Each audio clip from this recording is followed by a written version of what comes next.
Hey yogis!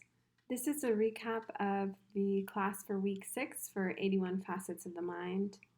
After tonight, we just have 2 weeks left of class, week 7 and 8. Today, our main focus was going over aspect number 5, the producer. And in addition to going over aspect number 5, the producer, we did the meditations for the producer and its 3 projections, which are the gourmet, the architect, and the entrepreneur. After we did the meditations, we talked about each of the aspects and what their significance was and how they look too strong and how they look too weak. And then after that, I had each person actually look at the projections that we've talked about so far and see if you can create a thread of connection between the past projections and the present projections of the producer. So I would say that the producer is a very important projection.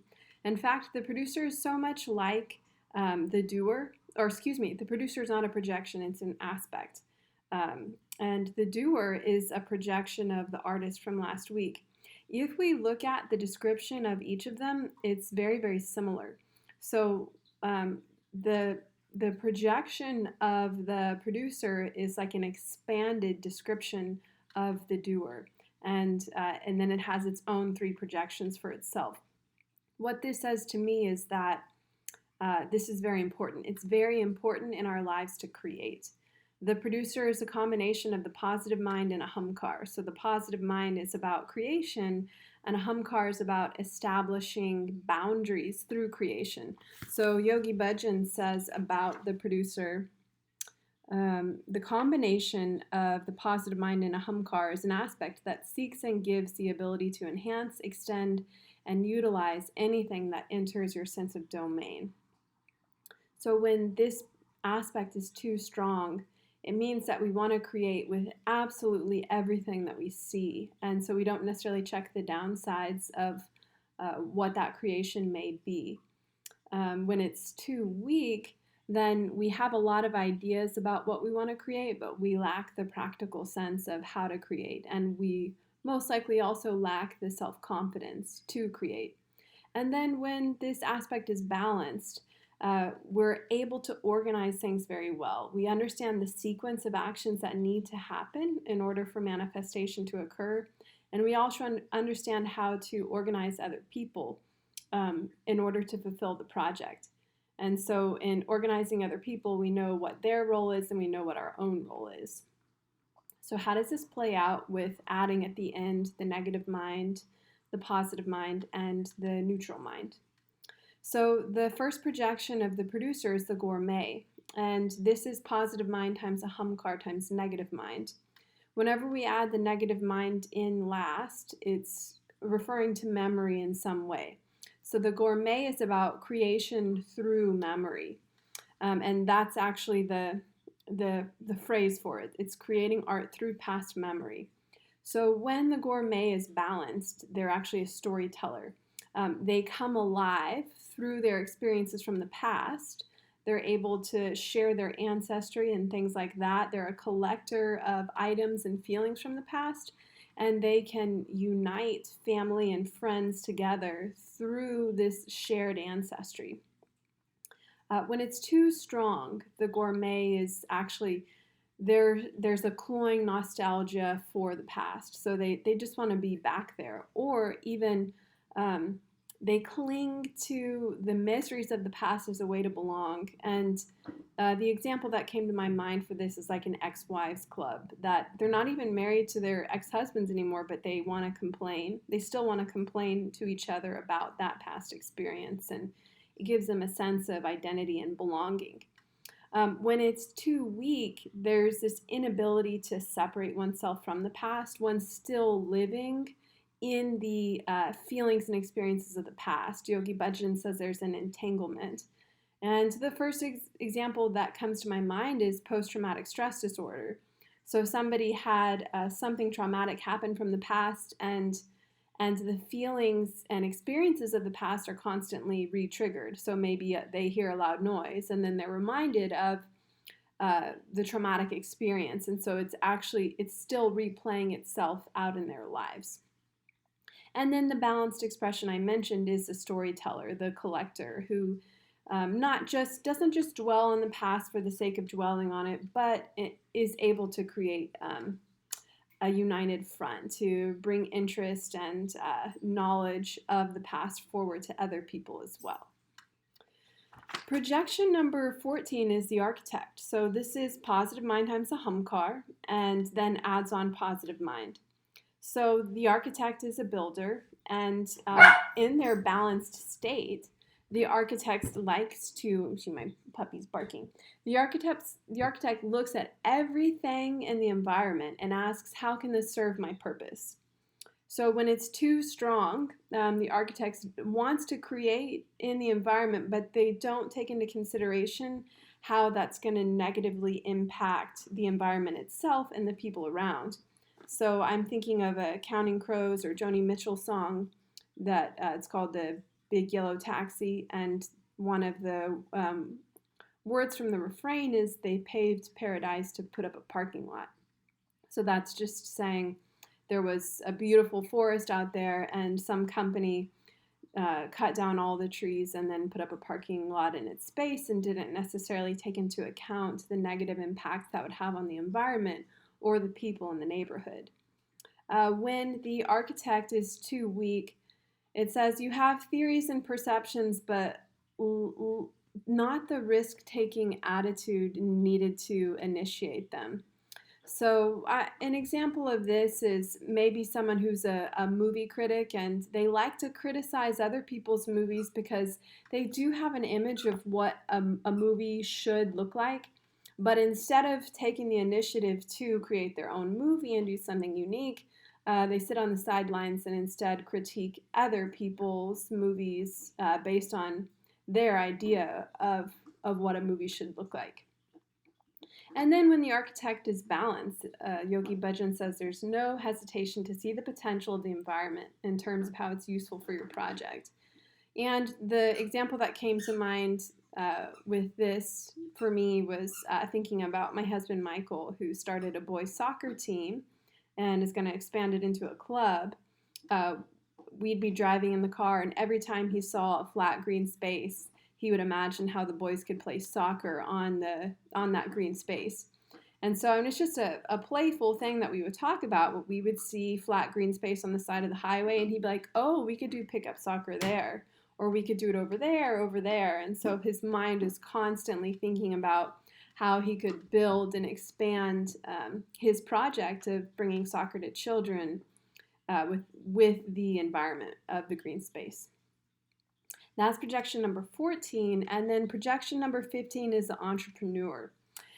So the entrepreneur, it looks into the future and has a sense of objectivity, meaning they see the seed and they also see how their effort will help that seed flourish into a reality. So he says, Yogi Bhajan says, you're an alchemist of the future self. How can I leverage what I have by astute assessment of what is and see what becomes? So in business, it's an entrepreneur. In art, it's a visionary. And in science, it's a researcher. And religion, it's a revitalizing reformer. So the balanced expression of the entrepreneur combines gut instinct. They know what to do, and it's an unconscious competence of knowing what to do. They don't even have to necessarily think about it. It just comes into them.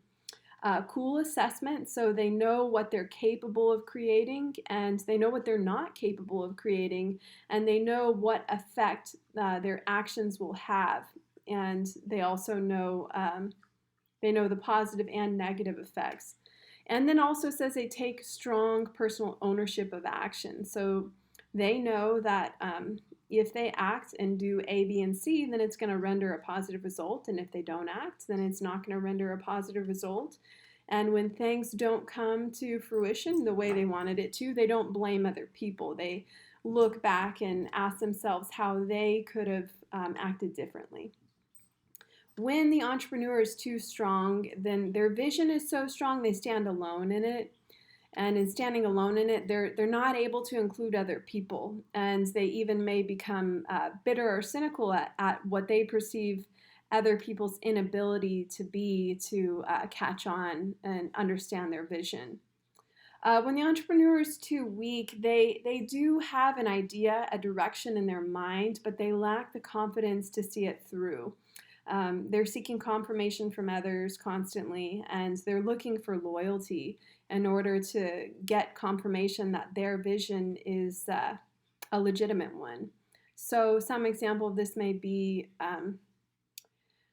a man wants to start a business. Maybe he wants to start like a t-shirt company, and he talks about it with his wife a lot, and instead of talking to her about all the possibilities, he's putting forward all of the negativities and his doubt, and he's doing it because he wants affirmation from his wife about the fact that he can do it. So he's seeking confirmation and loyalty from the people around him instead of seeking it from inside of himself. So after we talked about each of these three projections, I asked people to contemplate all of the projections we've gone over so far and start looking at connections between them. And the reason we did this tonight is because these three projections are the projection of creating, producing, doing. And doing is very important as a human being because it's through doing that we get to understand ourselves and the environment. And if we're not doing, then we're not creating opportunities to know ourselves. So could you look at past projections and see, are there past projections that connect to these present projections that are keeping you from executing your vision of yourself and your vision for the world? So I had people journal about that a little bit and then share. And then finally, we looked at chapter 8, which is a speak with committed language.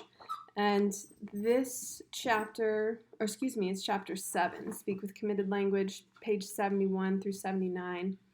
This continued the theme from last week about learning to speak not through our projections and facets, but to speak directly to each other from soul to soul, instead of speaking to the version of the mind that's all muddled up with these thoughts about the ways that things should be instead of how they are. One particular thing that I want to note from this chapter about committed language means it's not to say whatever's on your mind. And I think that's important because when we first think about speaking the truth, we think about saying whatever thought is going through our mind. And Yogi Bhajan says that actually the truth isn't whatever thought is happening in your mind right now, because we have thousands and thousands of thoughts going through our mind. Some are legitimate, some are not, some are emotional, some are not, some are positive, some are negative, some are truthful, some are dishonest. And if we spoke everything that's on our mind to everyone around us, then we would just sound, he says, like a squawking duck. So it's not our job to say everything that's on our mind. Instead, it's our job to actually train the mind to move thoughts accurately through the negative, then the positive, then the neutral mind, and then speak truth from there. And he says committed language is the type of language where your body, your mind, and your soul get behind it. So it's not just, he says, it's when the head is subject to the heart. He says if the heart is subject to the head, then like he said, I don't even want to talk about what that's like. And the funny thing is that most of the time, the heart is subject to the head. We're speaking from our logic, which has so many, logic comes from the facets and projections of the mind. It doesn't come from deep within. It doesn't come from a deep intuition. So that's some of the stuff that he's talking about. He says to speak with commitment, that like once we say something, our whole self is behind it. And when we say something, it captures the negative, positive, and neutral minds. He says that when we speak with committed language, we're not trying to persuade people through our words of what we think the truth is.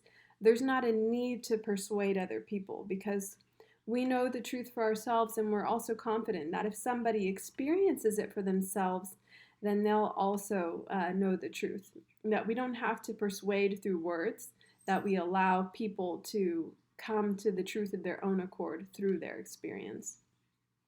So that's some of the information from Chapter 7, Speak with Committed Language. And that wraps up the conversation for tonight. And I'll just make one more video with each of the meditations for the projections.